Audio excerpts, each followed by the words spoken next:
अमित भारद्वाज भी हमारे साथ हमारे सहयोगी हैं। अमित, आप किस जगह पर हैं और क्या वर्टिकल ड्रिलिंग जो चल रही थी यहाँ मैनुअल ड्रिलिंग की वजह से उसको रोका गया है, या हम साथ ही साथ पहले तो प्लान यही था कि तीनों ही जो प्लान है, मतलब 2 छोर ऊपर वर्टिकल ड्रिलिंग, इन सब से हम आगे बढ़ रहे हैं। अभी क्या सारा केंद्र जो है वो सिलक्यारा छोर ही बना दिया गया है?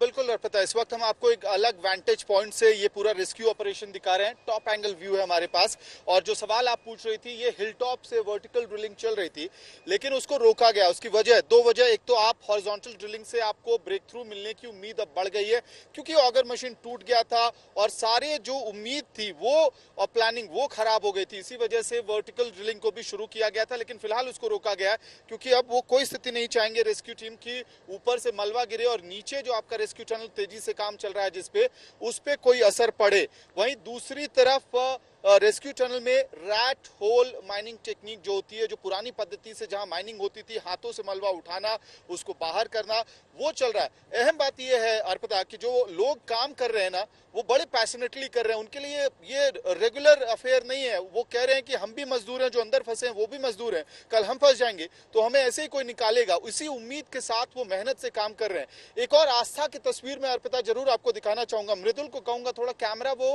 मंदिर की तरफ फोकस करेंगे। बाबा बौगनाथ का स्थान माना जाता है ये, और स्थानीय लोगों का मानना था कि मंदिर यहाँ पे हटाया गया था, इसी वजह से आपदा हुई।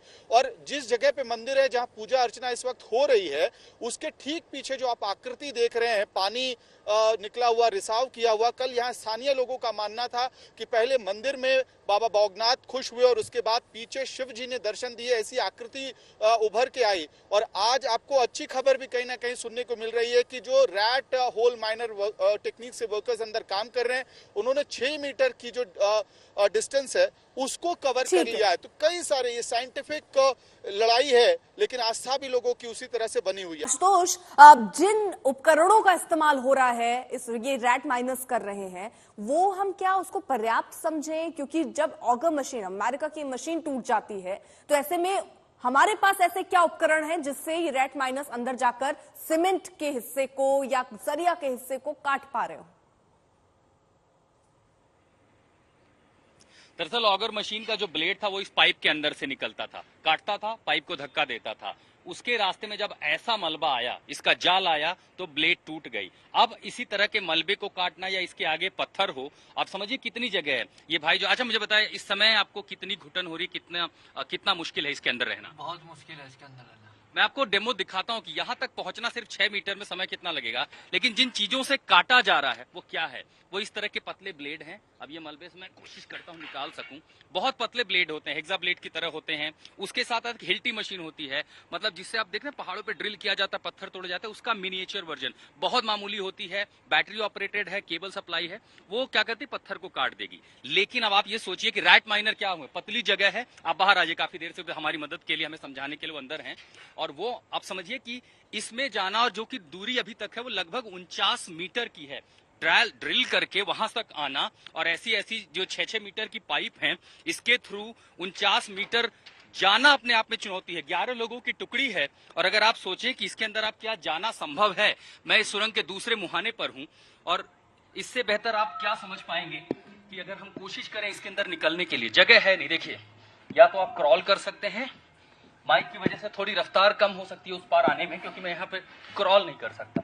लेकिन जब आप इसके अंदर से निकल रहे हैं, 6 मीटर का समय मैं जो गिन भी रहा हूं, अब तक 10 सेकंड हो चुके हैं, और लगभग 14 से 15 सेकंड में आप 6 मीटर की दूरी पार कर सकते हैं। यहाँ आने के बाद इस मुहाने पर मलबा है। अब आपको ड्रिल की मशीन है वो ऐसे पकड़नी है, हेक्सा ब्लेड है, कुछ आ रहा, पत्थर को ऐसे काटना है। मशीन से आप ड्रिल करेंगे, किनारे को, हिस्से को आप काटेंगे, और ये सब काटने के बाद जब इतनी जगह या थोड़ी 1 फुट की जगह बनी, तो आप बाहर पीछे जाते हैं, फिर से कुल मिला के पीछे जाना है। और पीछे जाने का जो समय लगेगा, तब मलबे को इस तरह से जो यहाँ जमा हुआ कटाई के बाद, उसे एक पीछे खींच लिया जाता है। और जब आप उसको पीछे खींचेंगे तो आप सोचिए कि कितनी मेहनत होगी, हर एक हिस्से को तोड़ना, निकालना, काटना और बार बार आना जाना। ये इतनी लंबी प्रक्रिया है। आप देख रहे हैं कि मैं अभी जिस पाइप में हूँ, ये सिर्फ 6 मीटर, इसका डाया जो है 800 मिलीमीटर है, लेकिन इसकी कुल लंबाई 600 मीटर है। हालांकि जिस मुहाने पर मैं निकल रहा हूँ, मजदूरों के पास वहाँ सपोर्ट है, वहाँ एजेंसीज है, तो ये जो समय है ये काफी टाइम कंज्यूमिंग है। थकान, सांस फूलना, पीछे के हिस्से में हालांकि वेंटिलेशन की व्यवस्था है। अब आप समझ सकते हैं कि जो काम बड़ी बड़ी मशीनें नहीं कर पाई हैं उसे कुछ इंसानों ने, कुशल कारीगरों ने, कन्वेंशनल मशीनें जो हमारे पास होती हैं, जो हम दशकों से यूज कर रहे हैं, उसका इस्तेमाल करके ब्रेक थ्रू पाने में कामयाबी हासिल की है। मेरी सांस फूल रही, आप देख पा रहे हैं, सिर्फ 6 मीटर में। आप सोचिए कि वो 11 लोगों की टोली जो इस पाइप को 10 बार, कम से कम 9 बार पार करती है, वापस निकलती है, मलबा साफ होता है, फिर जाते हैं, कटाई करते हैं, और कुछ इस तरह से शायद इस देश के अब तक के सबसे बड़े रेस्क्यू मिशन को अंजाम दिया जा रहा है। और इसीलिए देश प्रार्थना कर रहा है कि जल्दी से मिशन पूरा हो। अर्पिता। बिल्कुल आशुतोष, देखिए इतनी सी उसमें आपको सांस लेने में तकलीफ हुई, लेकिन अगर आप समझिए जिस छोर पे आप हमें समझा रहे थे कि वहां पर मलबा हटाया गया है, वहां पर दरअसल मलबा है, यानी अंधेरा है, मलबा है, और वहां पर ना ऑक्सीजन आप तक पहुंच पा रहा है। उस समय चैलेंज और चुनौती क्या होगी ये भी दर्शक जो है समझ पा रहे होंगे। अमित भी हमारे साथ हैं। अमित, लगातार अभी सीएम धामी नजर बनाए हुए हैं, वीके सिंह वहां पर इस वक्त पहुंचे हैं। किस तरह मजदूरों का हौसला ऐसे वक्त पर, जब 17 दिन हो चुके हैं और आप अंदर हैं और पता नहीं है कि 18वां दिन होगा, 19वां दिन होगा या 20वां दिन होगा या और कितने दिन लग सकते हैं, उनका हौसला कैसे मजबूत किया जा रहा है ऐसे वक्त पे? और पता, देखिए 2 तस्वीरें हैं। कल जब हमने कई परिवार वालों से बात की थी तो उन्होंने कहा था कि कहीं ना कहीं मनोबल अब धीरे धीरे डाउन हो रहा है, मोराल डाउन हो रहा है। और वो ये कल सुबह की बात थी जब उन्होंने बातचीत करने के बाद ही बाहर आए थे ये परिवारजन।